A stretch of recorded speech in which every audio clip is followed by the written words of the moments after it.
مرحبا.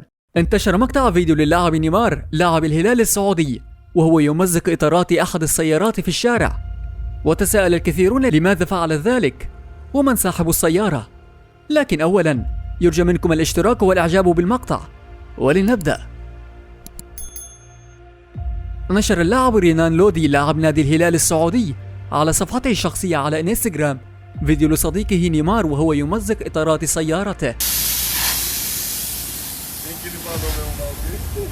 وأتى ذلك بعد أن سرق اللاعب لودي حذاء نيمار من باب المزاح، فرد عليه نيمار بتمزيق سيارته من باب المزاح أيضا.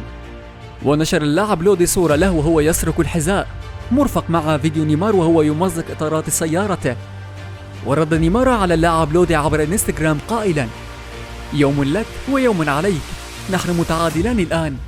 رد عليه اللاعب لودي وقال له: الموسم القادم طويل، وإنني أتطلع إلى سيارة الرولز رويز الخاصة بك. كل ذلك كان من باب المزاح من اللاعبين، فإنهم صديقان مقربان ويلعبان في نفس الفريق، وكليهما من البرازيل.